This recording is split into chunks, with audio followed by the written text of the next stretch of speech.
আসসালামু আলাইকুম ওয়া রাহমাতুল্লাহি ওয়া বারাকাতুহু। সবাইকে শুভেচ্ছা, স্বাগতম। গত ক্লাসে আমরা পড়েছিলাম পুলিশ অফিসার কোন কোন ক্ষেত্রে আগ্নেয়াস্ত্র ব্যবহার করতে পারে। সেখানে আমি বলেছিলাম যে পিআরবি 153 কয়ের রোমান সংখ্যা 1, 2, 3 এই তিনটাতে পুলিশ অফিসার আগ্নেয়াস্ত্র ব্যবহার করতে পারে। শরিয়া, বয়কার, বেগ ও আবেগ। মোশাররফ করিমের একটা ডায়লগ আছে, সিকান্দর বক্স এখন কক্সবাজার নাটক। ওই নাটকে সে বলে আমরা তো আবেগ করে, এই আবেগে কান্নাকাটি করে। শরিয়া, বয়কার, বেগ ও আবেগ। এই আবেগ লাগতে 3টা অক্ষর। পুলিশ অফিসার আগ্নেয়াস্ত্র ব্যবহার করতে পারো 3টা অক্ষরে। একটা হলো আত্মরক্ষার ক্ষেত্রে, বয়কার বেতে বেআইনি সমাবেশের ক্ষেত্রে, গতে গ্রেপ্তারের ক্ষেত্রে। আবার বলি, শরিয়াতে আত্মরক্ষার ক্ষেত্রে, বয়কার বেতে বেআইনি সমাবেশের ক্ষেত্রে, গতে গ্রেপ্তারের ক্ষেত্রে, 3টা ক্ষেত্রে পুলিশ অফিসার আগ্নেয়াস্ত্র ব্যবহার করতে পারে। এটা বলা আছে পিআরবি 153 ক রোমান সংখ্যা 1, 2, 3 এই সমস্ত বিষয় বিস্তারিত বলা আছে 153 খ আত্মরক্ষা নিয়ে বিস্তারিত, 153 গ বেআইনি সমাবেশ নিয়ে বিস্তারিত, 153 গহ গ্রেপ্তার সংক্রান্ত বিস্তারিত। তাহলে কিভাবে লিখবেন? 153 খতে লিখবেন পেনাল কোডের 96 থেকে 100 ধারা মোতাবেক নিজের জানমাল, অপরের জানমাল, সরকারি সম্পত্তি রক্ষা করতে গিয়েও পুলিশ অফিসার আগ্নেয়াস্ত্র ব্যবহার করতে পারবে। ধারা দিবেন 153 খ। এরপর লিখবেন 153 গরুর গ বিধি মোতাবেক ফৌজদারি কার্যবিধির 127, 128 ধারা মোতাবেক কোন বেআইনি সমাবেশ ছত্রভঙ্গ করতে গিয়ে জখিম মৌখিক নির্দেশ দেওয়ার পরও ছত্রভঙ্গ না হয় তাহলে বল প্রয়োগ করতে হবে, গ্রেপ্তার করতে হবে। এই বল প্রয়োগ গ্রেপ্তার করে যদি সমাবেশ ছত্রভঙ্গ করা না যায় তাহলে পুলিশ অফিসার আগ্নেয়াস্ত্র ব্যবহার করে বেআইনি সমাবেশ ছত্রভঙ্গ করতে পারবে। এটা হবে 153 গরুর গ। 153 ঘোড়ার গতে হবে 153 ঘোড়ার গ বিধি মোতাবেক ফৌজদারি কার্যবিধি আইনের 46-এর 3 ধারা অনুসারে যাকে গ্রেপ্তার করা হবে সে যদি মৃত্যুদণ্ড বা যাবজ্জীবন কারাদণ্ডের দণ্ডনীয় অপরাধী হয় এবং গ্রেপ্তারের ক্ষেত্রে বাধা দেয় তাহলে তাকে গ্রেপ্তার কার্যকর করতে গিয়েও আগ্নেয়াস্ত্র ব্যবহার করা যাবে। পিআরবি 153 ঘোড়ার গ। আমরা কি ক্লিয়ার? এতটুকু সবাই পারবেন? তাহলে পরীক্ষা যদি আসে পুলিশ অফিসার কোন কোন ক্ষেত্রে আগ্নেয়াস্ত্র ব্যবহার করতে পারে, এটার উত্তর হবে পিআরবি 153 ক এর রোমান সংখ্যা 1, 2, 3, তারপরে 153 খ, 153 গ, 153 গহ। এই 4টা পিআরবি আসবে। এটাকে আমরা সবাই ক্লিয়ার?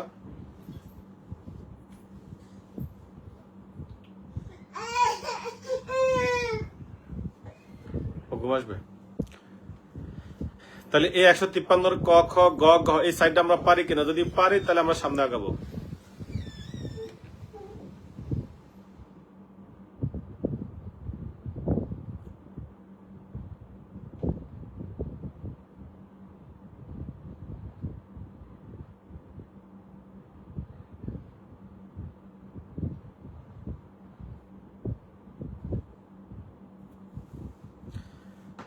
এখন আমরা পড়ব আগ্নেয়াস্ত্র ব্যবহারের পূর্বে পুলিশের করণীয় কি, আগ্নেয়াস্ত্র ব্যবহারের সময় করণীয় কি, আগ্নেয়াস্ত্র ব্যবহারের পরে করণীয় কি। তাহলে আগে হলো পূর্বে, তারপর হলো সময়, তারপর হলো পরে। একটা হলো পিআরবি 154 পূর্বে, 155 সময়, 156 হলো পরে। সুন্দর করে সিরিয়ালে ঠিক আছে। কিন্তু পরীক্ষার হলে প্রশ্ন আসে আগ্নেয়াস্ত্র ব্যবহারের পূর্বে, পরে এবং সময় পুলিশ অফিসারের করণীয় কি। তাহলে যে ব্যক্তি প্রশ্ন করেছে তিনি আপনাকে বলে দিয়েছে যে আগ্নেয়াস্ত্র ব্যবহারের পূর্বে, পরে এবং সময় পুলিশের করণীয় কি। তাহলে পূর্ব হলো 154, পরে হলো 156, সময় হলো 155। সিরিয়ালে চাইছে এইভাবে। আপনি মনে করছেন যেহেতু আগ্নেয়াস্ত্র ব্যবহার পূর্বে, সময়, পরে মনে লেখা আছে আপনি এভাবে লিখে দিয়ে আসছেন, কিন্তু যিনি প্রশ্ন করেছে তিনি বলেছে পূর্বে, পরে, সময়, করণীয় কি। অথবা তিনি বলেছে আগ্নেয়াস্ত্র ব্যবহারের সময় এবং পরে করণীয় কি, তার মানে পূর্বে চায় নাই। অথবা বলছে আগ্নেয়াস্ত্র ব্যবহারের পূর্বে এবং পরে করণীয় কি, তার মানে এখানে সময় চায় না, 155 আসবে না। অথবা বলছে আগ্নেয়াস্ত্র ব্যবহারের পূর্বে আর সময় করণীয় কি, তার মানে 154 55 চাইছে, 156 চায় নাই। অথবা আসলে আগ্নেয়াস্ত্র ব্যবহারের সময় এবং পরে করণীয় কি, তার মানে 155 56 চাইছে, এখানে 54 চায় নাই। কথাটা কি ক্লিয়ার? এইটা হিসাব করে সুন্দর করে লিখবেন। তাহলে 154 হলো আগ্নেয়াস্ত্র ব্যবহারের পূর্বের কাজ, মানে পূর্বে কি কি করবেন, আপনার কমন সেন্স কি বলে কি কি করবেন। প্রথমে হলো আপনি সতর্কবাণী দিবেন, আগ্নেয়াস্ত্র ব্যবহার করার পূর্বে সতর্কবাণী দিতে হবে। গুলি নির্দিষ্ট লক্ষ্যে পরিচালিত করতে হবে, যেদিকে কথা সেদিকেই করতে হবে, পূর্বের কাজ। আগ্নেয়াস্ত্র ব্যবহারের পূর্বে কি করবেন, 1 নম্বরকে সতর্কবাণী দিতে হবে। 2 নম্বর হলো গুলি নির্দিষ্ট লক্ষ্যে পরিচালিত করতে হবে। 3 নম্বরে বলা আছে অপ্রয়োজনীয় ক্ষতি সাধন এড়িয়ে চলতে হবে। 4 নম্বরে বলা আছে আপনার উদ্দেশ্য সাধিত হওয়ার সাথে সাথে গুলি চালানো বন্ধ করতে হবে। তাহলে পূর্বের কাজ হলো 4টা।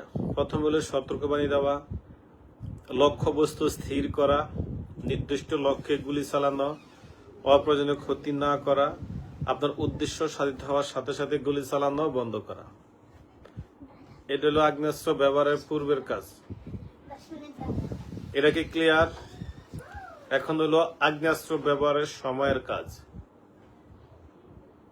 বলা আছে আগ্নেয়াস্ত্র ব্যবহারের সময় করণীয় হলো কেবলমাত্র ম্যাজিস্ট্রেটের আদেশ ব্যতীত গুলি করা যাবে না। তবে ম্যাজিস্ট্রেট যদি ঘটনাস্থলে উপস্থিত না থাকে তাহলে সংশ্লিষ্ট পুলিশ অফিসার গুলি চালানোর নির্দেশ দিতে পারবেন। বাংলা আলাপ হইল ম্যাজিস্ট্রেট যদি উপস্থিত থাকে তাহলে ম্যাজিস্ট্রেটের আদেশ ছাড়া গুলি চালানো যাবে না। যেখানে ম্যাজিস্ট্রেট উপস্থিত থাকবে না সেখানে পুলিশ অফিসারের নির্দেশে গুলি চালানো যাবে। সময়ের কাজ। তাহলে পূর্বে হইল সতর্কবাণী দিতে হবে, লক্ষ্যবস্তু স্থির করতে হবে, নির্দিষ্ট লক্ষ্যে গুলি পরিচালিত করতে হবে, উদ্দেশ্য সাধিত হওয়ার সাথে সাথে গুলি চালানো বন্ধ করতে হবে, পূর্বের কাজ। সময়ের কাজ হলো ম্যাজিস্ট্রেট যদি উপস্থিত থাকে তার অনুমতি ব্যতীত গুলি চালানো যাবে না। আর যেখানে ম্যাজিস্ট্রেট উপস্থিত না থাকবে সেইখানে পুলিশ অফিসার নির্দেশে গুলি চালানো যাবে। এখন হলো পরের কাজ, গুলাগুলি শেষ। প্রথম হইলো যারা আহত আছে তাদেরকে দ্রুত হাসপাতালে প্রেরণ করতে হবে, 312 পিআরবি। আহত ব্যক্তিদেরকে হাসপাতালে প্রেরণ করতে হবে। যারা মারা গেছে নিহত তাদেরকে মর্গে প্রেরণ করতে হবে, 304-5 পিআরবি। এরপর বলা আছে গুলির খোসা সংগ্রহ করে গুলির সাথে মিলাইতে হবে। এই সংক্রান্তে একটা সংক্ষিপ্ত বিবরণ, পরে বিস্তারিতভাবে একটা রিপোর্ট দাখিল করতে হবে। কিন্তু লাগছে ঠিক মতো আম্মু?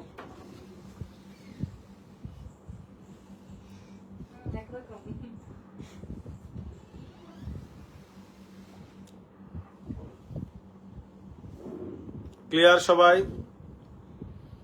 তাহলে আগ্নেয়াস্ত্র ব্যবহারের পরে 4টা কাজ। প্রথম হলো আহত ব্যক্তির হাসপাতালে প্রেরণ করবেন, নিহত ব্যক্তিদেরকে মর্গে প্রেরণ করবেন, যে গুলি করছেন সেই গুলিগুলো ইস্যুকৃত গুলির সাথে মিলাইবেন। আর প্রথমে এই বিষয়টা সংক্ষিপ্ত রিপোর্ট, পরে এসব বিস্তারিত একটা প্রতিবেদন দাখিল করবেন। এই হলো আগ্নেয়াস্ত্র ব্যবহারের পরের কাজ। তাহলে প্রথম হলো পূর্বের কাজ 154, সময়ের কাজ 155, পরের কাজ 156। পূর্বের কাজ কি? সতর্কবাণী দেওয়া, নির্দিষ্ট লক্ষ্যে গুলি চালানো, লক্ষ্যবস্তু স্থির করা, এরপর নির্দিষ্ট লক্ষ্যে গুলি চালানো, আপনার উদ্দেশ্য সাধিত হওয়ার সাথে সাথে গুলি চালানো বন্ধ করতে হবে। তোমাকে একজন হ্যালো দিছে, সামনে আসো। সালাম দাও। আসসালামু আলাইকুম। তোমার পরিচয় দাও। আমার নাম প্রাপ্তি, ক্লাস 1 এ পড়ি। আমার স্কুলের নাম নিউ রিফ্লেক্স স্কুল। পুরো নাম বলো তোমার। আমার নাম আনিকা সুলতানা প্রাপ্তি। ক্যামেরার সামনে সুন্দর করে দাঁড়াও। তোমার নাম বলো। আমার নাম আনিকা সুলতানা প্রাপ্তি। আমি নিউ রিফ্লেক্স স্কুলে পড়ি। আমি ক্লাস 1 এ পড়ি। আর 1 মিনিট বলো তোমার সম্পর্কে। পারবো না। বলো যতটুকু পারো। আমার নাম, আমার গ্রামের বাড়ি, বাবার নাম, আমার ভাই বোন। আমার গ্রামের বাড়ির নাম সিলাসুর হিয়াজি বাড়ি। আমার 2টা ভাই আছে, ছোট ভাই বড় ভাই। আমার বড় ভাইয়ের নাম আব্দুর রহমান আরিক, আমার ছোট ভাইয়ের নাম তাশফিকুর রহমান আয়ান। হইছে, সালাম দিয়ে দাও। আসসালামু আলাইকুম। 10-এ 2 পাইছো? কোথায়? আরো কিছু বিস্তারিত বলা দরকার ছিল। পারবো না। ঠিক আছে, লজ্জা নারীর ভূষণ, লজ্জা থাকা ভালো। আল্লাহ, আমি ক্লাস করে যখন মারামারি করে না মা। তাহলে 154, 155, 156, একটা হলো পূর্বের কাজ, একটা হলো সময়ের কাজ, একটা হলো পরের কাজ। আমার মেয়ে আমার মতো কালো হয়েছে। দিব কিন্তু একটা। তুমি কি কালো হও নাই? তুমি কি মেকআপ সুন্দরী? না, তাহলে ন্যাচারাল। কি ন্যাচারাল। ন্যাচারাল? দেখি সে প্রচুর মেকআপ নিছো। কোথায়? তুমি মেকআপ দাও। তুমি পাউডার দিছো প্রচুর। দাও। আমি পাউডার নিয়ে তোমার পারফেক্ট পাউডার দিই। না দেখবা, দিও না।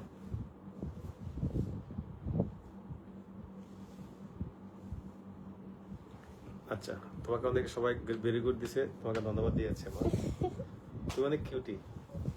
কালোর মধ্যে তোমার চেহারা সুন্দর আছে। তোমার নিজের চেহারা কালো। কার চেহারা কালো? আমি যথেষ্ট স্মার্ট।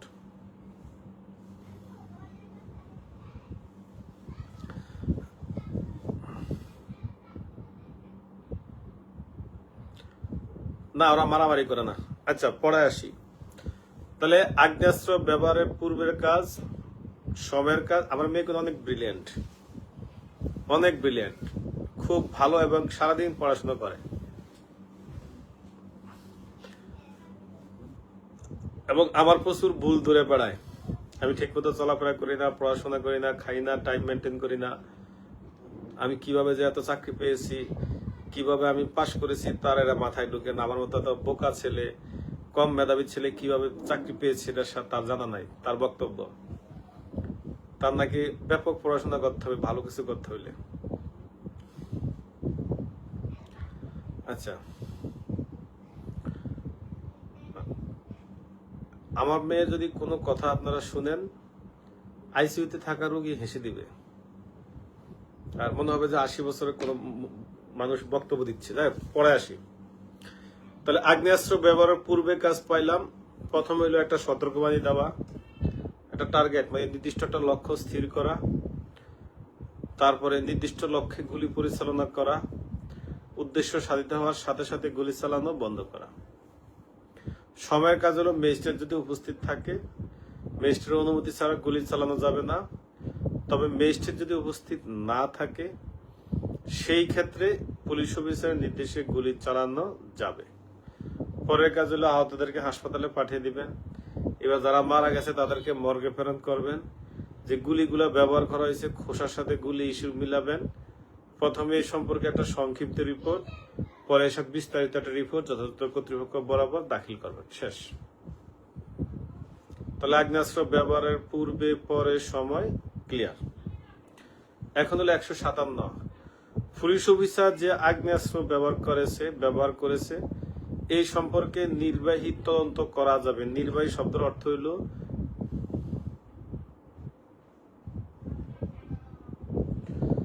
কি লেখছে, আমার মনে হয় প্রাপ্তি ডাক্তার হইতে পারে। ও বলছে ডাক্তার হইতে হলে প্রচুর পড়াশোনা করবে, নাকি এত পড়াশোনা করে দিয়ে হবে না। ও বলতেছে আমি এত পড়াশোনা করতে পারবো না, আমার অনেক আরো বেশি পড়তে হবে তাহলে। আচ্ছা, এখন আসি একটু বলি। প্রশ্ন আসতে পারে ম্যাজিস্ট্রেট কোন কোন সুরতাল রিপোর্ট তৈরি করতে পারে, মানে পুলিশ বাদ দিয়া ম্যাজিস্ট্রেট কোন কোন ক্ষেত্রে সুরতাল রিপোর্ট তৈরি করে আগে একটু বুঝেন। তাহলে আপনি এই 157 দ্বারা ক্লিয়ার হবে। পুলিশের হেফাজতে যদি কেউ মারা যায়, আপনার বিবেকে কি বলে এটা সুরতাল কি আমাদের পুলিশে করবে না ম্যাজিস্ট্রেট করবে? যত আমার হেফাজতেই মারা গেছে, তাহলে আমি যদি সুরতাল করি তাহলে কি আমি সঠিক সুরতাল করব?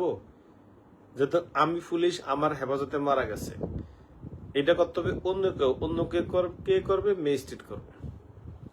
পুলিশের হেফাজতে কেউ মারা গেছে, পুলিশের গুলিতে যদি কেউ মারা যায়, পুলিশ একটা মানুষের গুলি করে মেরে ফেলছে, সে সন্ত্রাসী হোক আর যাই হোক, এখন এটা সুরতাল যদি আমরা পুলিশরা করি তাহলে তো পুলিশের পক্ষে করবে, এই জন্য এটা ম্যাজিস্ট্রেট করে। তাহলে 176 বলা আছে ম্যাজিস্ট্রেট কোন কোন ক্ষেত্রে সুরতাল রিপোর্ট তৈরি করতে পারে।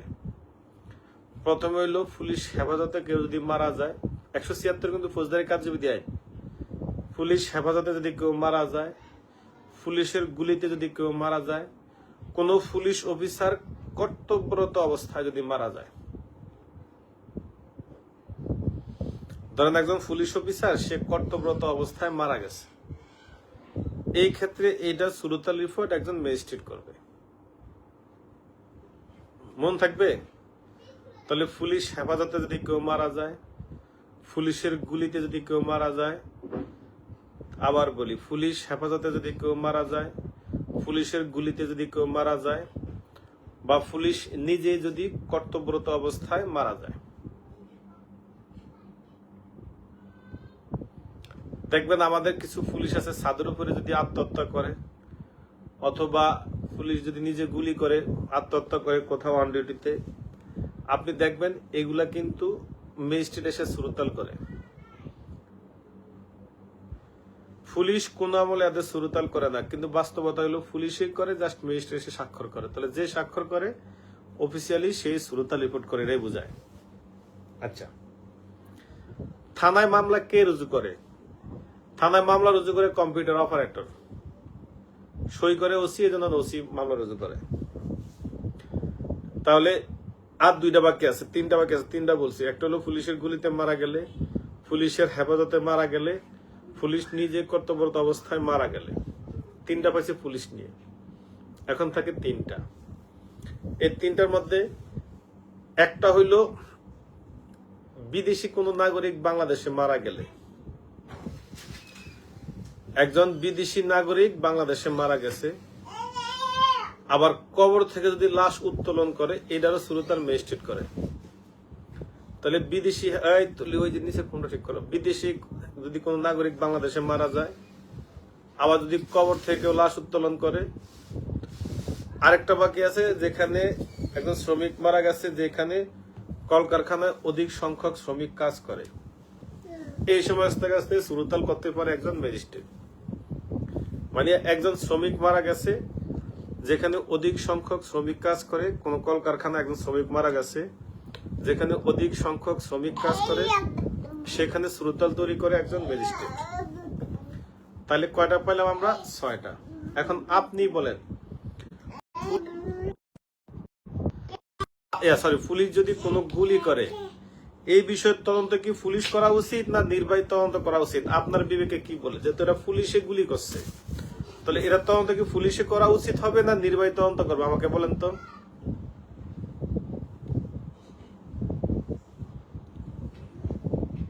আমি এখন যেটা বলেছি যে পুলিশ যদি কোনো স্থানে গুলি করে, এই গুলির বিষয়ে নির্বাহী তদন্ত করা যাবে। এখন আপনার বিবেকে কি বলে? এরা কি নির্বাহী তদন্ত করা উচিত? নির্বাহী বলতে টিওনোকে বুঝাইছে, মানে জেলা ম্যাজিস্ট্রেট যাকে দায়িত্ব দেয়।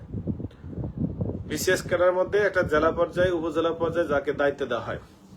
এখন আপনার কাছে কি মনে হয়, এটা পুলিশ গুলি করছে, এই গুলির হিসাবের ভেতরে কি পুলিশের তদন্ত করা উচিত না এই বিষয়ে একজন নির্বাহী তদন্ত করা উচিত? কে তদন্ত করবে বলেন?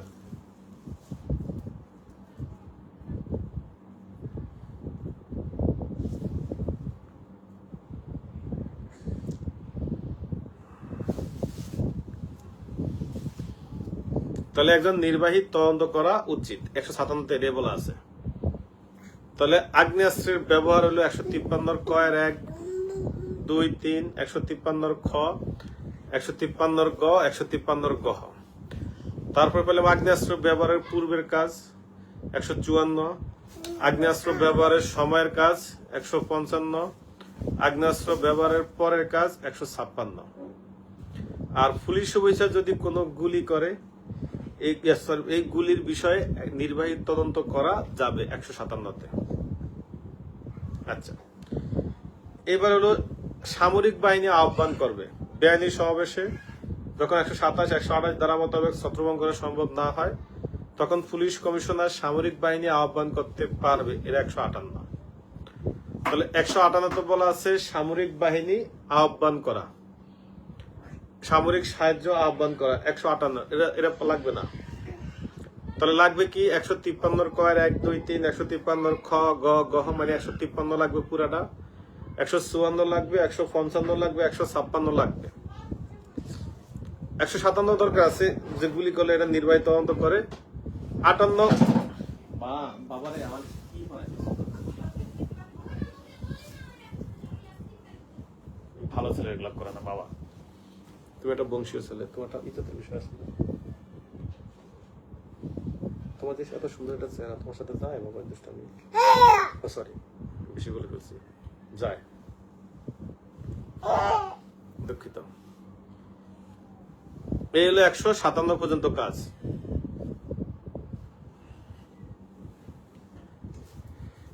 এখন পড়বে একটা সুন্দর পিআরবি পড়বে 162।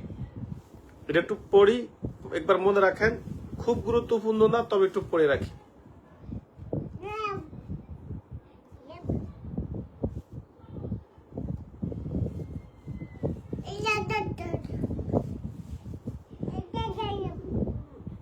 আচ্ছা, 162তে বলা আছে কোন বিস্ফোরক দ্রব্য ব্যবস্থাপনা বা পরিচালনা করার ক্ষেত্রে, বিস্ফোরক দ্রব্য ধরেন একটা বোমা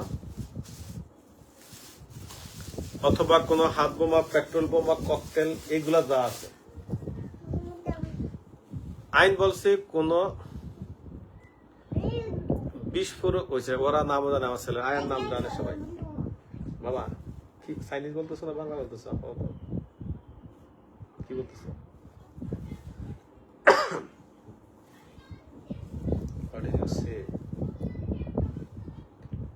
অর্ধেক বস্ত্র, বাকি বস্ত্র কোথায়? ইজ্জত সম্মান সব দেখা যাচ্ছে, বস্ত্র কোথায়? তুমি গেস্ট হিসাবে কিঞ্চিত বস্ত্র নিয়ে ক্লাসে আসছেন, পুরোপুরি বস্ত্র নিয়ে ইজ্জতটা পুরোপুরি ডেকে তারপর আসেন, যান। আচ্ছা, 162তে কি বলছে একটু বলি, সুন্দর করে একটু বুঝেন।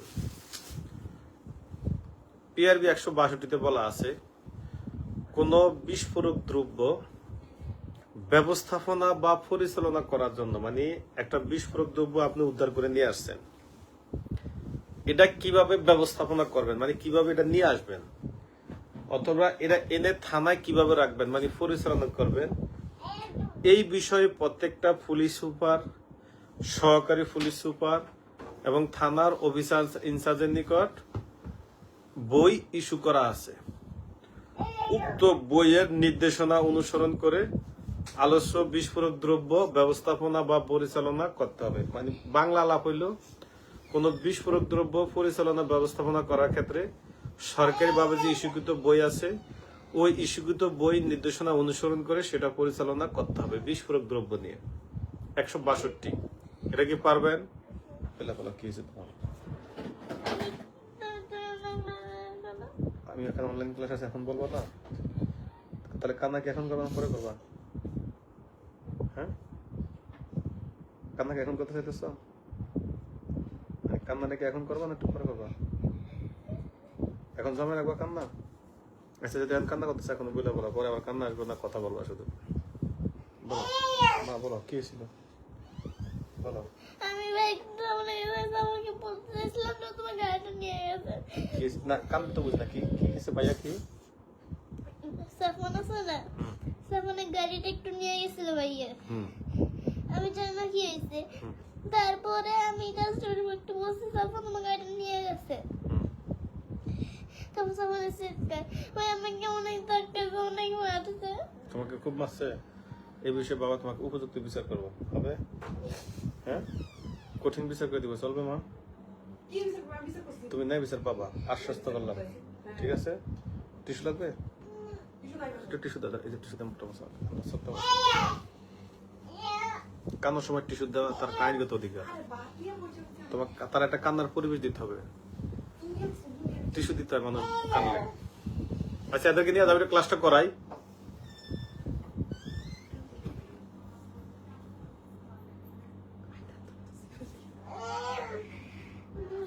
একটু পড়াই, এদের পরীক্ষা চলে আসছে।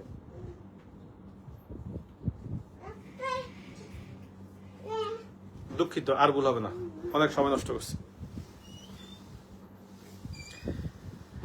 তাহলে 162 মূল বাংলা আলাপ হইল, এ দাদা লক করে দাও। 162 মূল বাংলা আলাপ হইল যে থানায় যদি কোনো বিস্ফোরক দ্রব্য ব্যবস্থাপনা বা পরিচালনা করার প্রয়োজন হয়, তাহলে সরকার কর্তৃক প্রত্যেকটা পুলিশ সুপারের কাছে প্রত্যেকটা সহকারী পুলিশ সুপারের কাছে, থানার অফিসার ইনচার্জের কাছে বই ইস্যু করা আছে এই বিষয়ে। এই বইতে যেভাবে নির্দেশনা দেওয়া আছে সেটা অনুসরণ করে বিস্ফোরক দ্রব্যটা পরিচালনা বা ব্যবস্থাপনা করতে হবে। 162 163তে বলা আছে ফেটিক ডিউটি না কমান্ড সার্টিফিকেট, ও কমান্ড সার্টিফিকেট 163 সাব ইন্সপেক্টর পদ হইতে তার নিম্ন পদের পদমর্যাদার সকল পদের পুলিশ অফিসার তার কর্তব্য কর্ম সম্পাদনের জন্য দায়িত্বপ্রাপ্ত পুলিশ অফিসারের কাছ থেকে বিপি ফরম 10 বাংলাদেশ ফরম 5336 একটু লিখে দেন সবাই। BP form 10 Bangladesh form 5336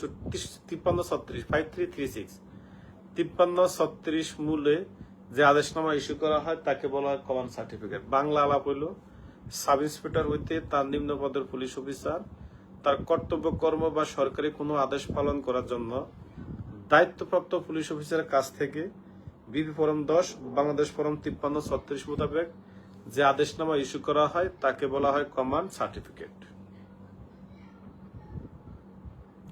sub inspector হইতে নিম্ন পদের পুলিশ অফিসার তার কর্তব্য কর্ম পালন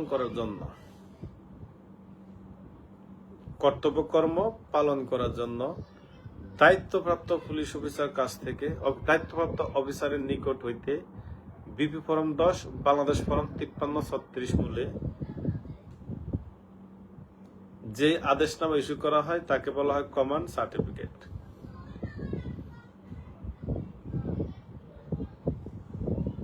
এটা পিআরবি 163। সাথে লিখবেন পিআরবি 909 বলা আছে আদেশনামা। 163 পিআরবি 909। এখন প্রশ্ন হলো কমান্ড সার্টিফিকেটে কি কি বিষয় উল্লেখ থাকে, কে বলতে পারবেন? আপনারা যে কমান্ড সার্টিফিকেট নেন এই কমান্ড সার্টিফিকেটে কি কি বিষয় উল্লেখ থাকে? এটা কি গবেষণা করে পড়ার বিষয় না একবার পড়লে পারার কথা? আমার একটু বলেন তো। কমান্ড সার্টিফিকেটে কি কি বিষয় উল্লেখ থাকে এটা কি একবার পড়লে পারবেন না এটা গবেষণা করে মুখস্থ করতে হবে? আচ্ছা দেখি কতটুকু পারি। আমি যদিও আমার চেয়ে অনেকে আরো ভালো পারে, তারপর বলি। প্রথমে বলা আছে এটাতে সিসি নাম্বার, তারিখ ও সময় উল্লেখ থাকে একবার উপরে। যেখানে ইস্যু করা হয়েছে তার নাম এবং জেলার নাম উল্লেখ থাকে। গন্তব্যস্থল এবং কি ধরনের দায়িত্ব পালন করা হবে তা উল্লেখ থাকে। ইস্যুকারী অফিসারের পদবিষয় স্বাক্ষর উল্লেখ থাকে। কি ধরনের দায়িত্ব বা কর্তব্য পালন করা হবে তা সুস্পষ্টভাবে উল্লেখ থাকে। যেই ব্যক্তি এবার ঘটনাস্থলে গমনের তারিখ ও সময় উল্লেখ থাকে। ঘটনাস্থলে পৌঁছানোর তারিখ ও সময় উল্লেখ থাকে। কার্যক্রম শেষ হওয়ার পর সেখান থেকে প্রস্থান দিয়ে আসার তারিখ ও সময় উল্লেখ থাকে। যিনি কমান্ড সার্টিফিকেট ইস্যু করবেন তার স্বাক্ষর উল্লেখ থাকে। আর কিছু লাগে নাকি না? ঠিক আছে।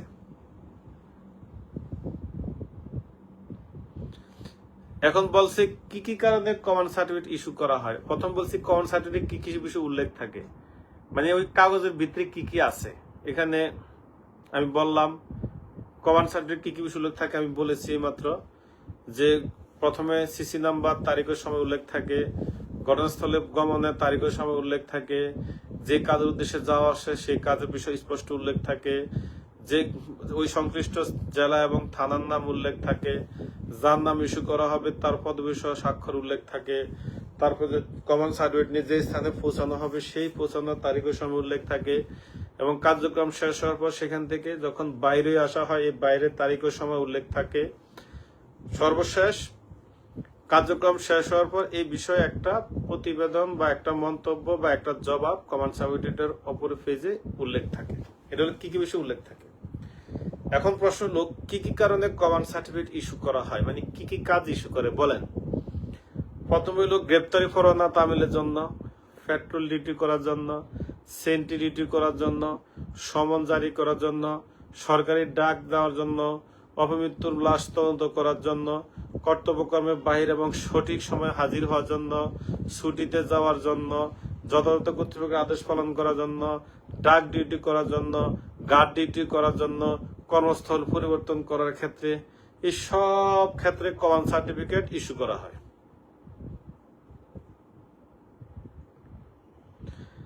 এটা হলো 163।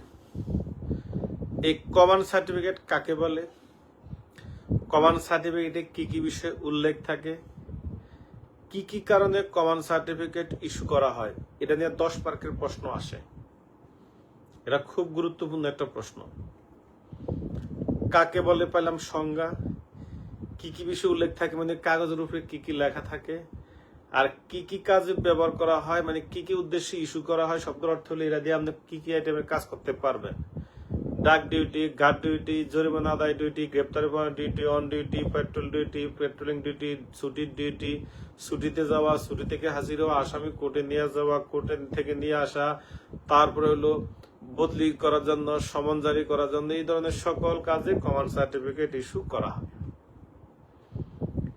এটা 163 10 মার্কের প্রশ্ন।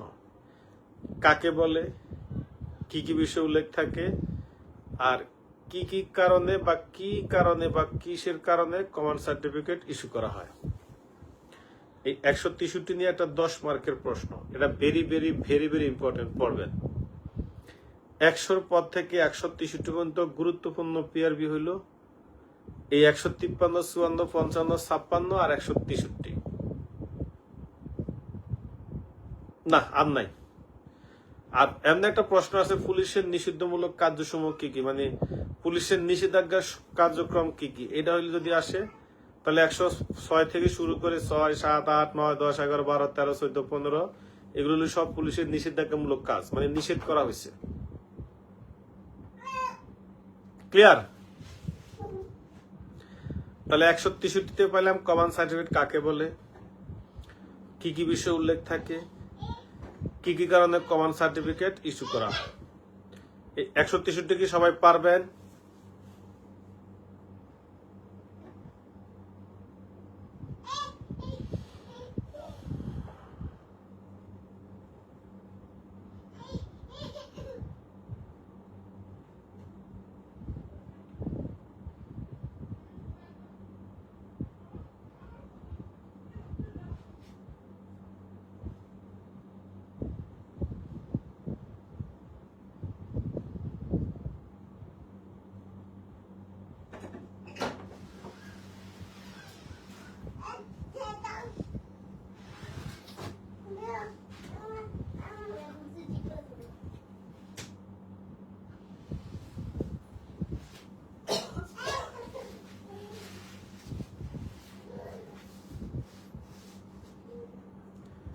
একটু লিখে দেন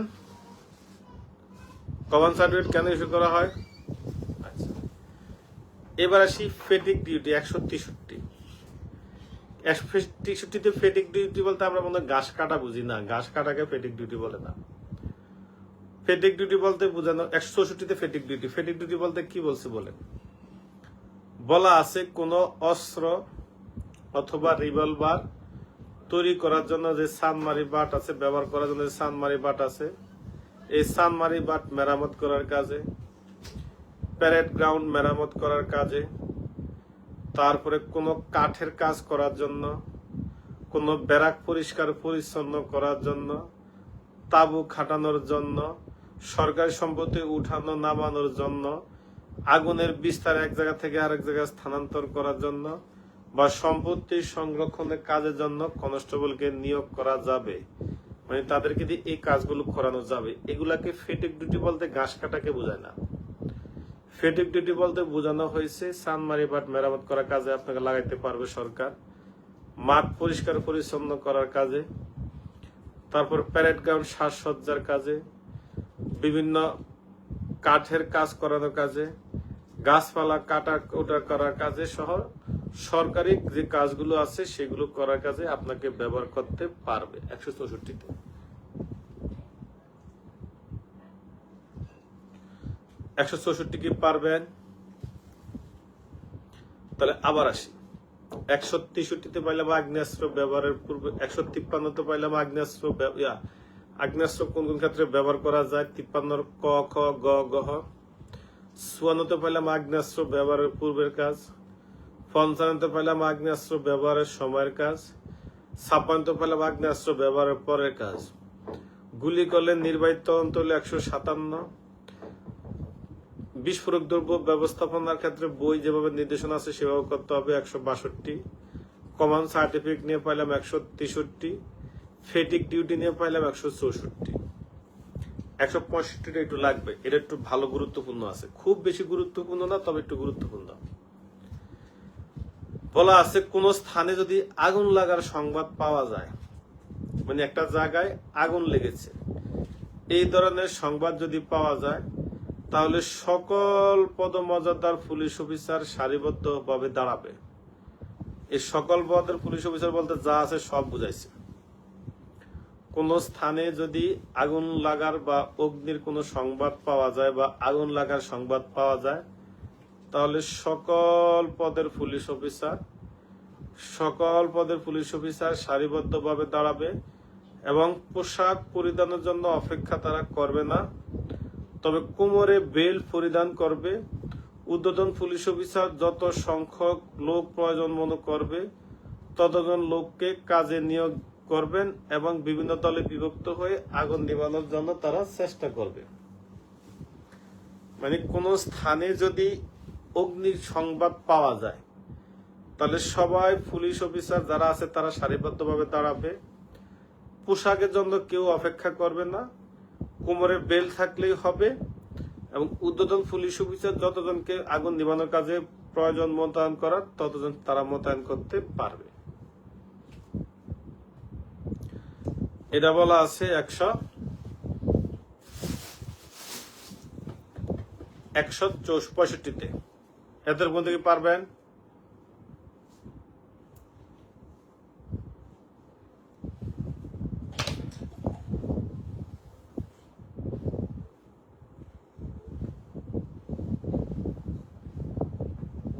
এই হলো 165।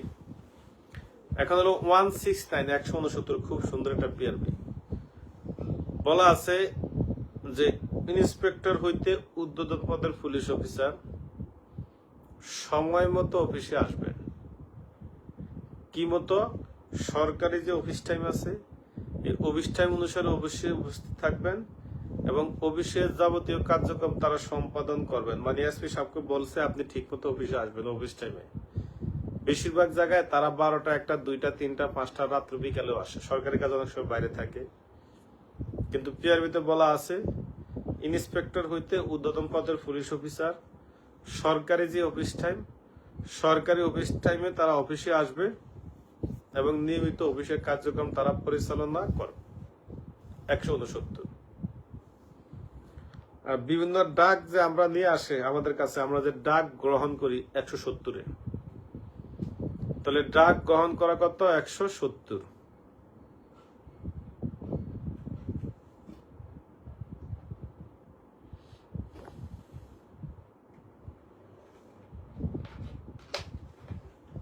আচ্ছা, তাহলে আবার একটু আসি। আগ্নেয়াস্ত্র ব্যবহার করা যাবে 153 ক, খ, গ, গহ।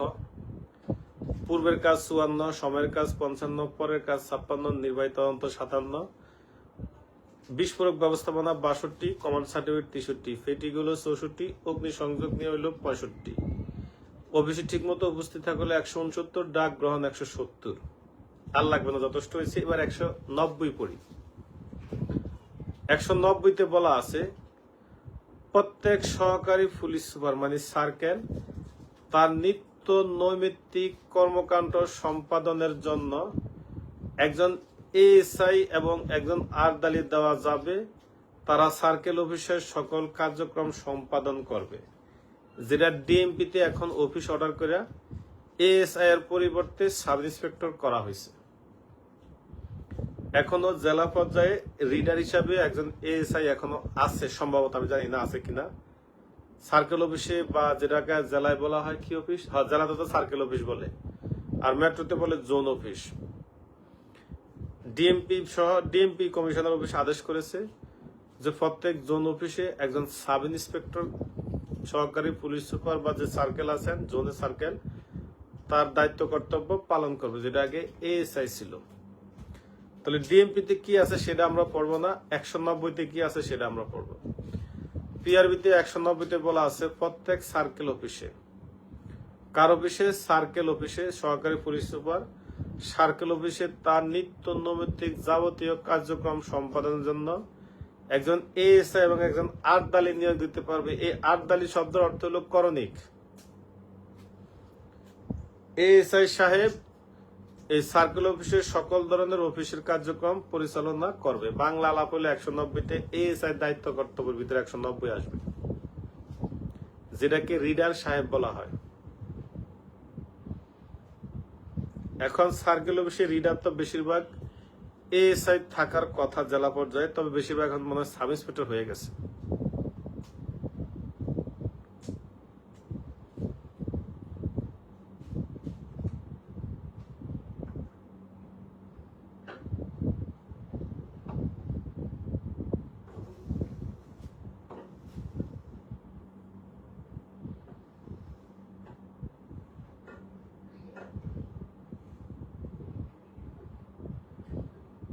ওই যে কেউ লেখছে সার্কেলে এসআই আছে, কেউ লেখছে এএসআই আছে, মানে অনেক জায়গায় এএসআই দেওয়া আছে, অনেক জায়গায় সাব ইন্সপেক্টর দেওয়া আছে। আলটিমেটলি একসময় এখানে সাব ইন্সপেক্টর চলে আসবে, এএসআই আর থাকবে না।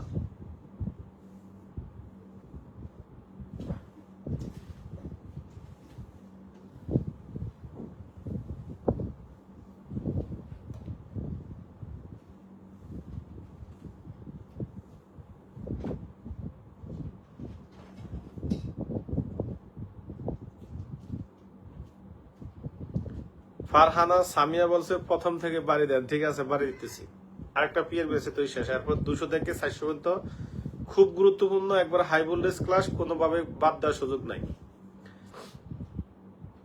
197তে বলা আছে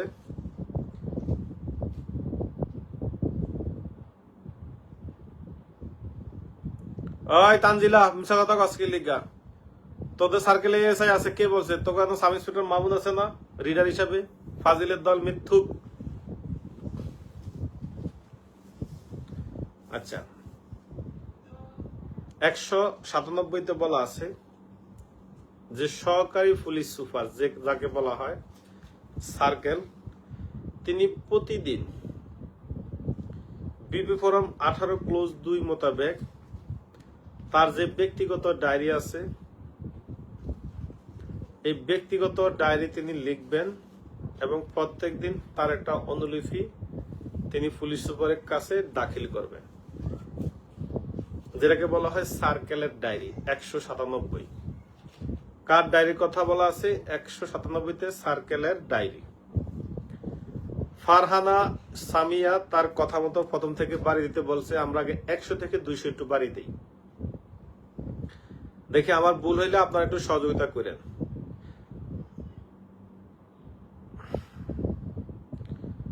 তাইলে একটু আসি। প্রথম হইল 105, আমাদের আইজিবি মহোদয়ের সাথে সাক্ষাৎ নিয়ে 105-এর ক খ। 106 সরকারের যে আচরণ বিধিমালা আছে সেটা প্রযোজ্য হবে। 107-এর সংবাদ সংস্থা নিয়ে। 108-এ বলা আছে আচরণ বিধিমালা নিয়ে।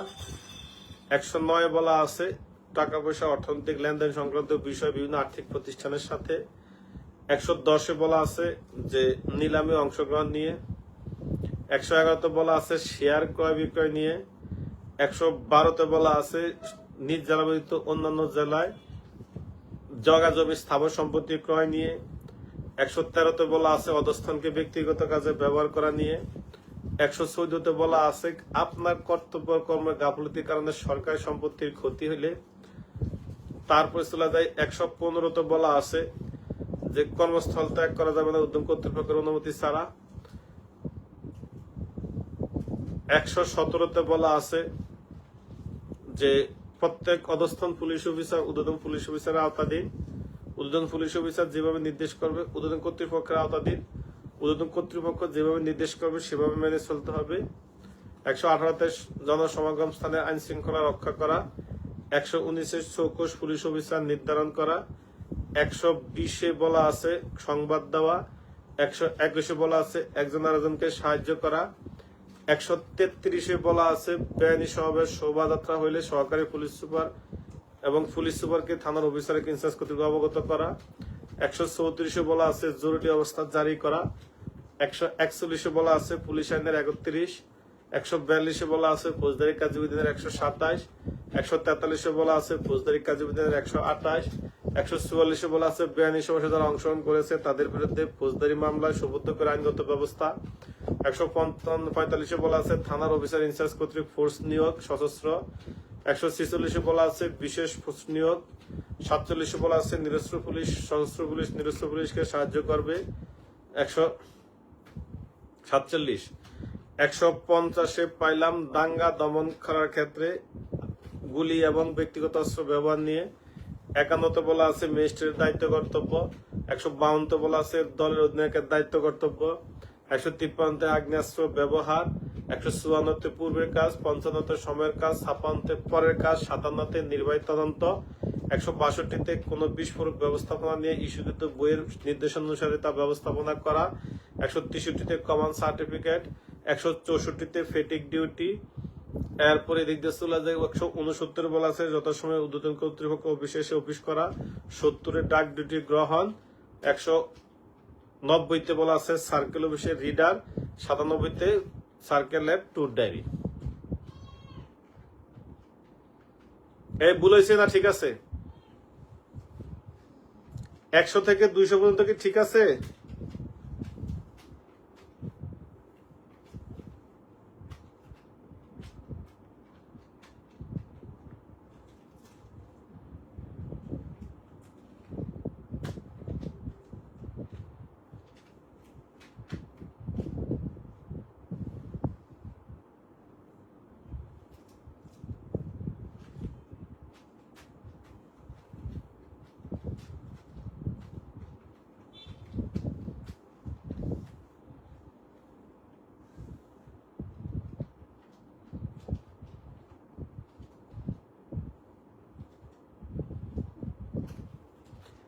আমাকে বলেন 100 থেকে 200 পর্যন্ত ঠিক আছে কিনা না ভুল হয়েছে?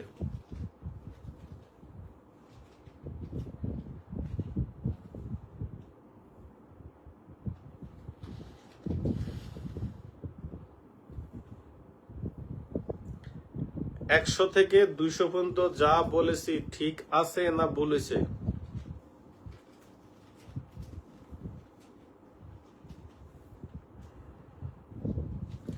সুমন চন্দ্র পাল লেখছে ঠিক আছে। ঠিক না ঠিক আছে?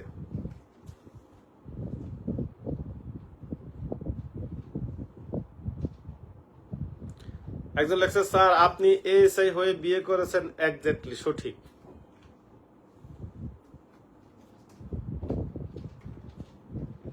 আচ্ছা, এখন আমরা যাবো 100 থেকে 200।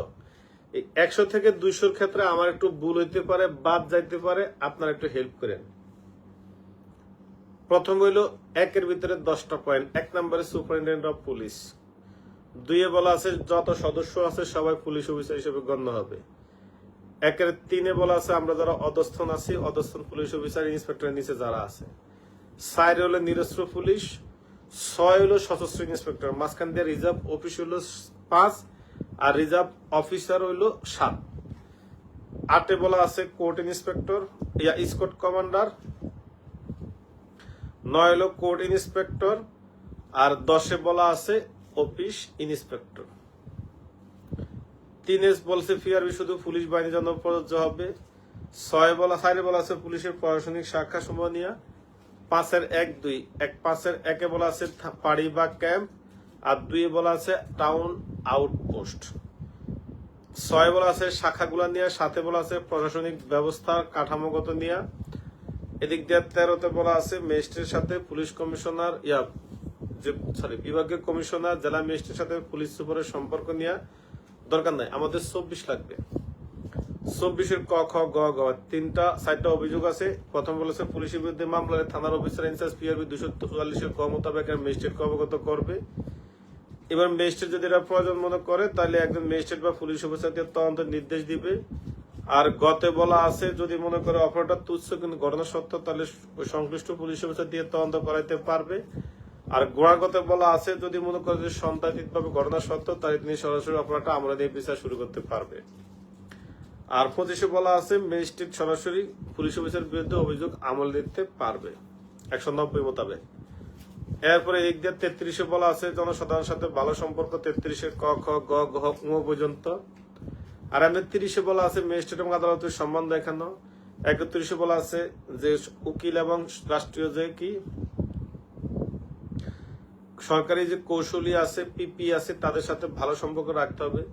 ইউনিয়ন পরিষদে যারা আছে তাদের সাথে হলো চেয়ারম্যানের সাথে হলো 32, জনসাধারণের সাথে ব্যবহার নিয়ে হলো 33, অবসরপ্রাপ্ত পুলিশ সদস্য যারা আছে তাদের সাথে সম্পর্ক রাখা নিয়ে হলো 34, আইজিপি মহোদয় বাংলাদেশের যে কোনো স্থানে গ্রেপ্তারের ক্ষেত্রে, আইন শৃঙ্খলা রক্ষা করার ক্ষেত্রে, অপরাধের তথ্য বিতরণ উদ্ঘাটন করার ক্ষেত্রে পূর্ণ ম্যাজিস্ট্রেটের ক্ষমতা প্রয়োগ করতে পারবে 35 খাগড়াছড়ির খ।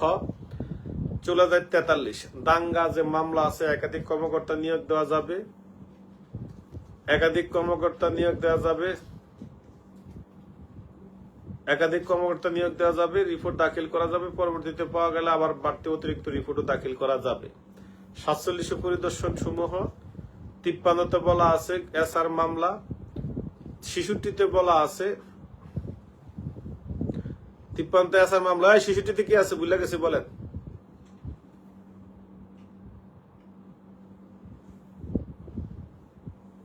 শিশুটিতে বলা আছে মামলা যে তদন্তকারী অফিসার আছে, মামলা প্রত্যাহারের ক্ষেত্রে ম্যাজিস্ট্রেটের অনুমতি লাগবে, তারপর পুলিশ সুপারের অনুমতি ছাড়া মামলা প্রত্যাহারের জন্য আবেদন করা যাবে না 66।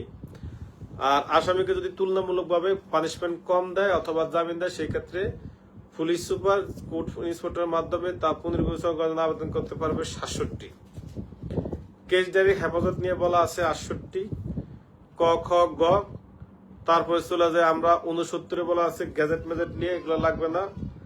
তারপর আমরা যদি সিরিয়ালে যাই এদিক দিয়ে সরাসরি হইলো একবারে 86-তে জনকল্যাণমূলক কাজ, 87-তে চাঁদা আদায় নিয়ে, 88-তে অস্ত্রের ব্যবহার নিয়ে, 89-তে ব্যক্তিগত লাঠি ব্যবহার নিয়ে, 98-তে মামলা সংক্রান্ত বিষয়ে যে তিনি যে এখানে কর্মরত সেই কর্মস্থলে স্থানীয়দের বিরুদ্ধে দেওয়ানি মামলা করতে পারবে না, তার বিরুদ্ধে করতে হলে পুলিশ সুপার অনুমতি লাগবে। 99-তে সরকারি কাজ করতে গিয়ে মামলা স্বীকার হলে সরকার দেখবে, অবৈধ কাজ করতে গিয়ে মামলা স্বীকার হলে সরকার দেখবে না। আর 100-তে বলা আছে যে আপনার বিরুদ্ধে যদি কোনো মামলা রুজু হয় তাহলে আপনি অবশ্যই আপনার ঊর্ধ্বতন কর্তৃপক্ষকে অবগত করবেন। এই হয়েছে না বলেছে? মাসুদ ক 200 বন্ধু তো পড়ালাম পিআরবি, কালকে থেকে গুরুত্বপূর্ণ পিআরবি, সবগুলো পরীক্ষা আসার মতো পিআরবি কালকে থেকে পড়ানো হবে।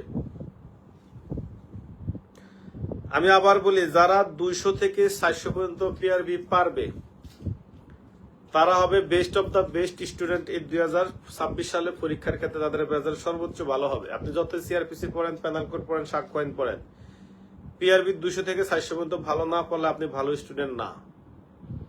তাহলে একটু কাগজ কলম দাগান আমি কি বলি, বা আমার কথা একটু রেকর্ড শুনবেন আমি কি বলতেছি। এই 200 পর্যন্ত পিআরবি গুরুত্বপূর্ণ গুলো আমি বলতেছি। গুরুত্বপূর্ণ পিআরবি হলো 24, 25, 33, 43, 53, 56, 67, 98, 86, 87, 88, 89, 98, 99, 100। তারপরে হলো ডাইরেক্ট 153, 54, 55, 56, 57, 190 আর নাই। যারা একান্ত গরিব তারা এই কয়েকটা পিআরবি পড়লেই হবে। এটা কি ক্লিয়ার? তাহলে আজকে এতটুকুই থাকুক, আগামী কালকে আবার দেখা হচ্ছে। আমরা ততক্ষণ পর্যন্ত সবাই ভালো থাকি, সুস্থ থাকি। আল্লাহ হাফেজ, আসসালামু আলাইকুম, শুভরাত্রি।